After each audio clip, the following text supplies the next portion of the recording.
प्रॉपर्टीतला वाटा. आमच्या लहानपणी आई नेहमी म्हणायची, मुलींची काळजी नाही वाटत, पण त्यांच्याबाबत काय घडेल याचीच भीती आणि काळजी वाटते. खरंच किती सार्थ होते तिचे शब्द. आज मला त्या शब्दांचा अर्थ पुरेपूर कळतोय. प्रचिती येते. आईला माझ्या भविष्यातल्या परिस्थितीची कल्पना होती का?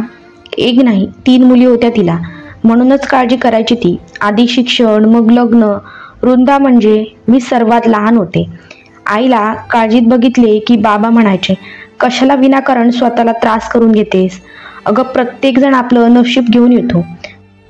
पुरे तुम्हाला काय माहीत मला काय ऐकावं लागतं ते. बायकांमध्ये बसलं की पहिला प्रश्न, किती मुलं आहेत तुम्हाला? जेव्हा मी सांगते 3 मुली 1 मुलगा, तेव्हा त्यांचे चेहरे असे होतात की काय सांगू.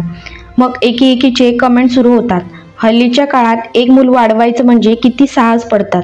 तुम्हाला 4 मुलं आहेत. दुसरी म्हणते 3 मुली म्हणजे खूप टेन्शन असेल ना हो तुम्हाला. बाबा मध्येच तिला अडवायचे, अगं हे टेन्शन त्या बायकांना येतंय. तू असल्या बायकांच्यात बसतच जाऊ नकोस. आता पुन्हा कुणी म्हटलं काही तर सरळ त्यांना म्हणायचं, आमच्या मुली आहेत, आम्ही त्यांना सांभाळतोय, तुम्ही अजिबात टेन्शन घेऊ नका. बाबा गमतीदार गोष्टी करून आईला शांत करायचे. पण आईची काळजी ही खरीच होती. कारण वंश चालवणारा कुळाचा दीपक तर पहिलाच होता. त्यानंतर आम्ही 3 बहिणी, कृष्णा, मृदुला, अनरुंदा पाठोपाठ घरात आलो. बाबा विद्युत विभागात मोठ्या हुद्द्यावर होते, त्यामुळे आर्थिक अडचणी नव्हत्या. घरात मी सर्वात लहान असल्यामुळे सर्वांची लाडकी होते. त्या लाडाकोनेच माझा स्वभाव थोडा हट्टीही झाला होता. कुठल्याही गोष्टीसाठी हट्ट करणं हा मला माझा अधिकारच वाटायचा. माझा हट्ट पूर्णही केला जायचा. म्हणजे ताई किंवा दादांची एखादी गोष्ट मला आवडली तर मी रडत आई आणि बाबांकडे जाऊन हट्ट धरायची की त्या वस्तू मला हव्यात. मग आई पटकन दादाला किंवा ताईला म्हणायची, अरे ती लहान आहे, का तिला रडवता? घेऊ देत ना तिला काय हवंय ते. अशी कशी तुम्ही थोरली भावंड. बाबांनी आम्हा सर्वांना कॉन्व्हेंटमध्ये शिकवलं. अमृत दादाला बिझनेसमध्ये रुची होती आणि गतीही होती, त्यामुळे त्यांनी MBA करून व्यवसायात जम बसवला. कृष्णा आणि मृदुलाची लग्न चांगली स्थळं बघून करून दिले. अमृत दादाचंही लग्न झालं. शहराच्या भरवस्तीत भलं मोठं बंगलेवजा घर बांधले गेलं. आता घरात दादा, वहिनी, आई अन बाबा, मी एवढीच माणसं होतो. आम्हा बहिणींवर बाबांचा फार जीव होता.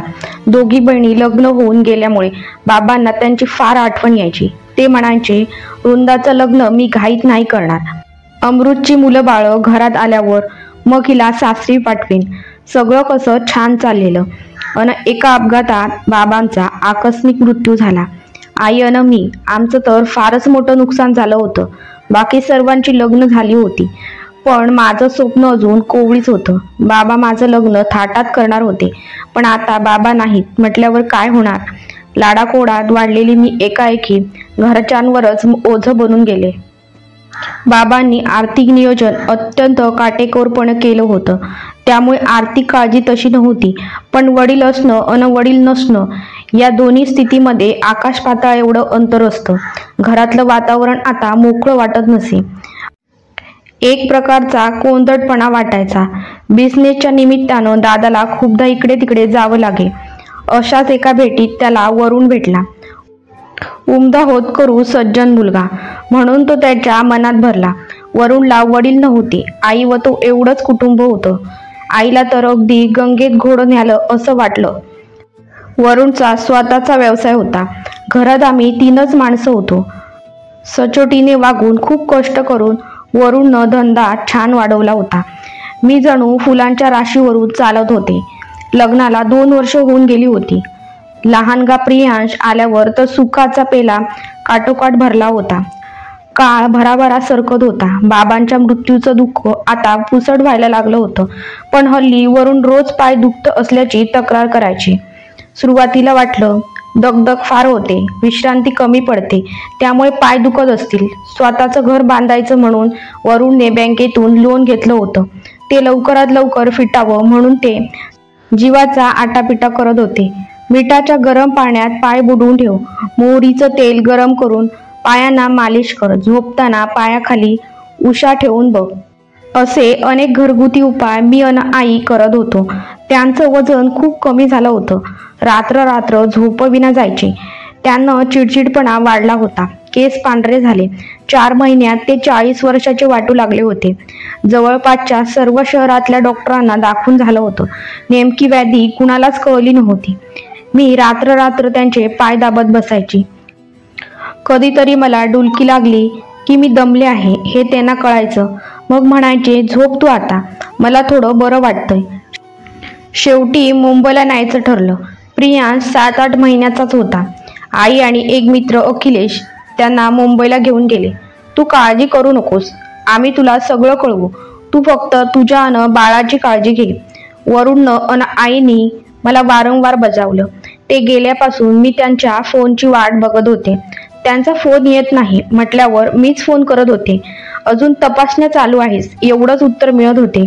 आई म्हणायच्या, रिपोर्ट अजून आले नाहीत, आम्हीही वाट बघतोय. गेल्याच्या 5व्या दिवशी अखिलेश, वरुण आणि आई परत आले. मला कळवलं नव्हतं. औचित्यच झाले अन मी चकित झाले. आई, अचानक आलात? निदान झालं का? आता उपचार व्यवस्थित करता येतील. डॉक्टर काय म्हणाले? कुणीतरी बोला ना. मी रडकुंडीला आले. वरुणचा चेहरा उतरला होता. आईची स्थिती तर चरकातून पिळून काढलेल्या उसासारखी होती. त्याने मला मिठी मारली अन आपल्या अश्रूंना वाट मोकळी करून दिली. वरुणचे बाबा गेल्यानंतर अत्यंत प्रतिकूल स्थितीत त्यांनी खूप कष्ट करून वरुणला वाढवलं, शिकवलं.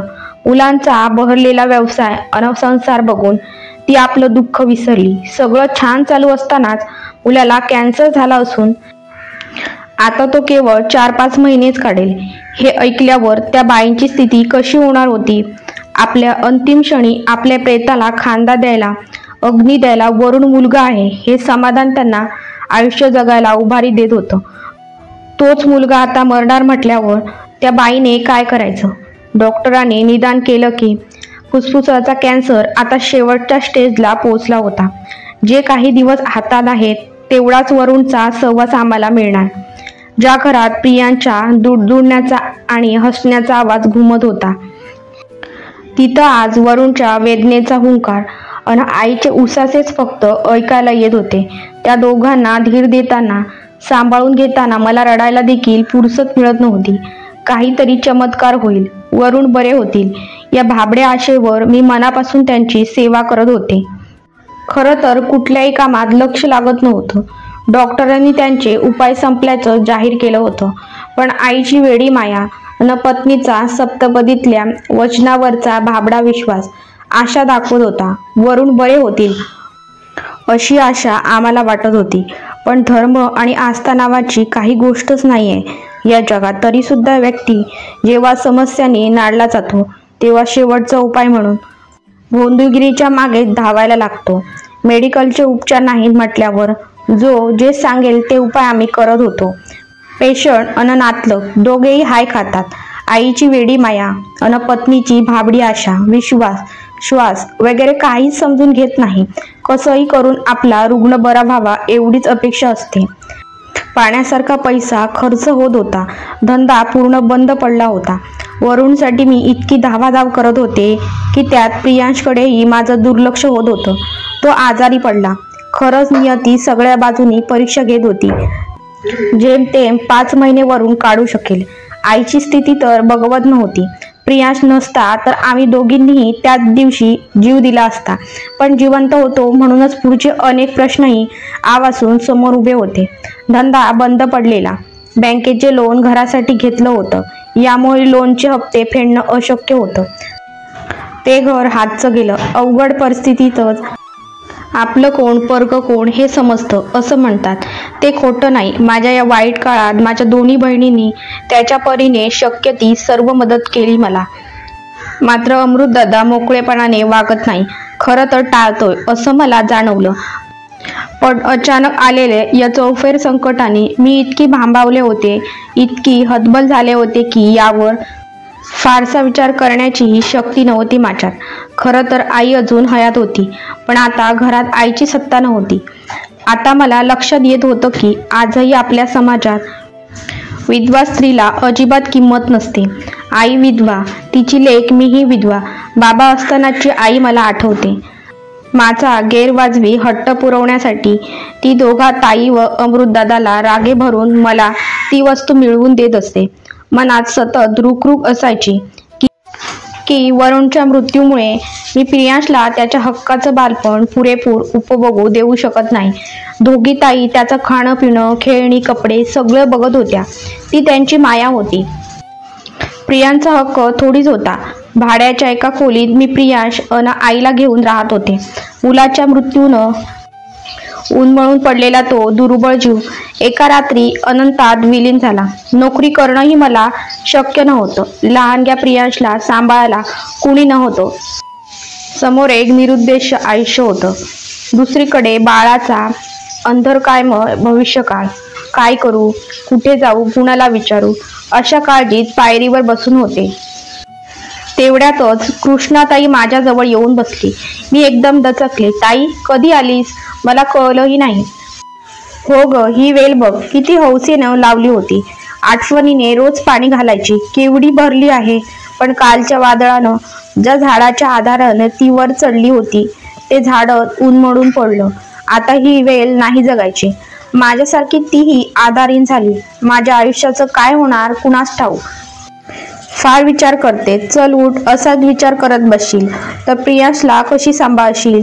ताईने तिथं पडलेला एक बांबू झाड उन्मळून पडल्यामुळे झालेल्या खड्ड्यात रोवला अन ती वेल त्यावर चढवली. बघ, मिळाला ना आधार तुझ्या वेलीला. आता वेल मरत नाही. नक्की, ताईने हसून म्हटलं. खरंच ताई, मानवी आयुष्यही इतकं सोपं असतं तर किती बरं झालं असतं. प्रयत्न केला तर काही अडचणींवर उपाय निघू शकतो. वृंदा, ताई गंभीरपणे म्हणाली. म्हणजे तुला काय म्हणायचंय? वृंदा, अमृतदादाची कोरडी वागणूक सर्वांनाच खटकते. या संकटात ज्यानं सर्वात पुढे राहून मदत करायची तो समोरही येत नाही. मला नवल वाटतंय. आई ही काहीही बोलत नाही. काय प्रॉब्लेम आहे तिला मला काहीच समजत नाही. ताई, एक तर आता वय झालंय, दुसरं म्हणजे बाबांचं नसणं. तीही असहाय्य आहे ग. हे म्हातारपण ती दादांच्या जीवावर जगणार ना. पण याचा अर्थ मुलीच्या परिस्थितीकडे दुर्लक्ष करायचं का? तुझ्या बाबतीतही तिचं काही कर्तव्य आहे ना. घर बाबांनी बांधलेलं म्हणजे तिचंच आहे. तिला बाबांची पेन्शन मिळते. ती काही दादांवर अवलंबून नाही. ताई जरा रागातच बोलली. ताई, अगं आई समाजाला बदलू शकत नाही ना. आजही म्हातारी आई वडील मुलीपेक्षा मुलाकडेच राहण्याला प्राधान्य देतात ग. खरंच ग बाई, माझी ही छोटीशी बहीण किती किती समजूतदार झाली. ताई कौतुकाने म्हणाली. मग बोलली, ते सोड वृंदा. मी मृदुला अन तुझ्या दोन्ही भाऊजींनी असं ठरवलंय की आम्ही दादाशी बोलू. आज काळ बदलला आहे. वडिलांच्या प्रॉपर्टीत मुलीलाही वाटा मिळायला हवा तसा कायदाही झाला आहे. मी थोडं घाबरून चकित मृदेने तिच्याकडे बघितलं. तेव्हा ती म्हणाली, अगं वेडे, ही नाती होती. हे संबंध आपल्याला अडीअडचणीला मदत मिळावी म्हणूनच असतात ना. अशा वेळी मदत नाही घ्यायची तर कधी घ्यायची? शेवटी सर्वांनी मिळून दादाला समजावलं की बाबांच्या प्रॉपर्टीतला काही हिस्सा तू वृंदाला दे. कृष्णा आणि मृदुलाताईंना तर म्हटलं की आम्ही लिहून देतो, आम्हाला काही नको, पण वृंदाला मात्र वाटा मिळू दे. तिच्या संकटाच्या काळात खरं तर स्वतःहून तू पुढाकार घ्यायला हवा होतास. पण अमृतदादाची संपत्तीतला वाटा घ्यायची इच्छा नव्हती. शेवटी कुणा नातलगानंच त्याला समजावलं. बाकी बहिणी मागत नाहीयेत. एकीलाच द्यावं लागल. तेवढं देऊन मोकळा हो. उद्या कोर्टात केस केली तर सरळ 4 वाटे होतील. तुला फक्त एक हिस्सा मिळेल. शेवटी अगदी नाईलाजाने दादाने निर्णय घेतला. वहिनीला हा निर्णय अजिबातच आवडला नाही. शेवटी बाबांच्या घरातला एक भाग माझ्या नावावर केला गेला. मीही लाचार होती. सगळा स्वाभिमान गहाण ठेवून माहेरी आले. हळूहळू सगळं मार्गी लागेल अशी भाबडी आशा मनात होती. शेवटी रक्ताचं नातं आहे. पाण्यात काठी मारली म्हणून पाणी दुबकतं का? काही नाही तर निदान मी माझ्या माणसात होते. पण माझी समजूत चुकीची होती. इथं तर नात्यांची व्याख्याच बदलली होती. कुणीच माझं नव्हतं. घराच्या वाटणीबरोबरच मनावरही ओरखडे आले होते. नात्यामध्येही अदृश्य भिंती उभ्या राहिल्या होत्या. मला हे सगळं नको होतं, पण माझ्याकडे दुसरा पर्याय नव्हता. मी घर बसल्या मुलांच्या ट्युशन घ्यायला लागले. शेजारी पाजारी सहानुभूतीने वागत होते. मला ट्युशन मिळवून द्यायला त्यांनी मदत केली. अशा सगळ्यांच्या सहकार्याने आयुष्याची गाडी रुळावर आणण्याचा प्रयत्न करत होते. वहिनी तर स्वतःहून एक शब्दही माझ्याशी बोलत नव्हती. मी काही बोलेन तेवढ्याचं उत्तर ती द्यायची. दादांच्या चेहऱ्यावर कायम राग दिसायचा. आई पूर्वी बागेत खुर्ची टाकून बसायची. तिनंही आता तिथं बसणं बंद केलं. तिला कदाचित सुनेच्या मुलीच्या भांडणातून मुक्त राहायचं असेल. मला आईचा राग येत नव्हता. उलट कीव यायची तिचीच. माझ्यामुळे उगीच तिच्या जीवाचे हाल होत आहेत असं वाटायचं. दादांची मुलं पारुल आणि मनीष मोठी होती. माझ्या घरात यायचे नाहीत, माझ्याशी बोलायचे नाहीत हे वहिनीने सांगितलेलं त्यांना समजत होते. पण प्रियांश लहान होता, त्याला काहीच कळत नव्हते. तो त्यांच्यात खेळायला बघायचा. एक दिवस प्रियांश दादाच्या घरातून एक खेळणं घेऊन आला. शेवटी मुलंच ते. मी मुलांना शिकवत होते तेवढ्यात वहिनीचा कर्कश आवाज कानी आला. घरावर हक्क दाखवता आहात, आता काय घरातल्या सर्व वस्तूही आपल्या घरात नेऊन ठेवणार का? मी गप्प बसले. लहान असला तरी चूक प्रियांशीच होती. मी मुकाट्याने खेळणं परत करून आले. पण नंतर अशा घटना सातत्याने व्हायला लागल्या. बरेचदा वहिनी मुद्दाम खुसपट काढून आरडाओरडा करायचे. एक दिवस सायंकाळी मी मुलांना शिकवत बसले होते. तेवढ्यात वहिनी आरडाओरडा करत आली. तुम्ही इथं कमाई करत बसा, इथं तुमचा मुलगा आमचं केवढं नुकसान करतोय. हा एवढा महागाचा फ्लॉवर पॉट फोडला. मला हे सगळं नाही चालणार. तेवढ्यात मनीष म्हणाला, मम्मी अगं तो पारुलच्या हातून फुटलाय, प्रियांच्या नाही. वहिनी त्याच्यावर ओरडली, गप्प बस मूर्खा, तुला काय कळतंय? मुलं निरागस असतात, खरं ते बोलतात, पण मोठ्यांना ते मानवत नाही. मी अजिबात वाद घातला नाही. वहिनीला सॉरी म्हटलं. माझ्यावर उपकार होते तिचे. वहिनीला माझं इथं राहणं खूपच खटकत होते. खरं तर मलाही तिथं राहणं नकोच होतं. पण तरुणी एकटी विधवा, पदरात लहान मूल, कुठे जाणार, कशी राहणार? शिवाय ताई व भावजींनी माझ्यासाठी वाईटपणा घेतला होता. निदान प्रियांश मोठा होईल तोपर्यंत मला इथंच राहायला हवं. आता मी प्रियांशला माझ्याजवळ ठेवायची, त्याला कुठं जाऊ द्यायची नाही. उगीच एखाद्या नव्या भांडणाची सुरुवात व्हायला नको होती मला. पण लहान मुलं ते, किती त्याला बांधून ठेवणार? सतत लक्ष ठेवणंही अवघड होतं. 2 दिवसापासून आईची तब्येत बरी नव्हती. मी ट्युशनच्या मुलांनाही सुट्टी दिली होती. आईची सेवा करत होते. तेवढ्यातच प्रियांशच्या रडण्याचा आवाज आला. तो खूप जोरात कळवळून रडत होता. पाठीवर पायावर पट्टीने मारल्याचे वळ होते. कुठला अपराध घडला होता त्याच्याकडून कुणास ठाऊक. बापाविनं पोरकं लेकरू, त्या कोवळ्या बाळाचा इतका दुस्वास का करते वहिनी? माझ्यावरचा राग त्या अश्पा बाळावर काढते. त्याला जवळ घेऊन शांत केलं. वळावर खोबऱ्याचं तेल लावलं. त्याला खायला घालून मांडीवर घेऊन थोपटलं होतं. शेवटी त्याला झोप लागली. माझ्या मेंदूत वादळ थैमान घालत होतं. कितीही कायदे करा, कानून करा, पण माणसांचे विचार बदलत नाहीत. मुलींना वडिलांच्या संपत्तीतला हिस्सा मिळायला हवा, हा कायदा कागदावरच राहतो. प्रत्यक्षातली परिस्थिती मी अनुभवते आहे. आम्ही मुली आहोत, पण दादाला अजून एक भाऊ असला तर त्याने बापाच्या संपत्तीचा वाटा मागितला असताना त्यावेळी दादानं काय केलं असतं?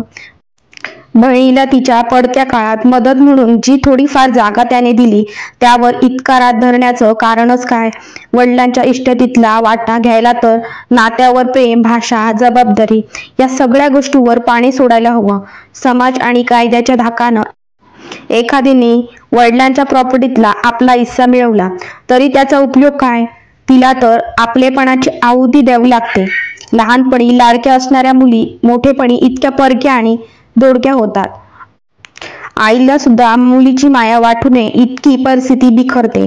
खरं तर माहेरच्या सुखात समृद्धीसाठी प्रत्येक मुलगी गरज पडते तेव्हा मदतीसाठी धावून येते. पण तिच्या अडचणीत तिने माहेराकडून आधाराची अपेक्षा केली तर माहेरचे असे का वागतात? का बरं?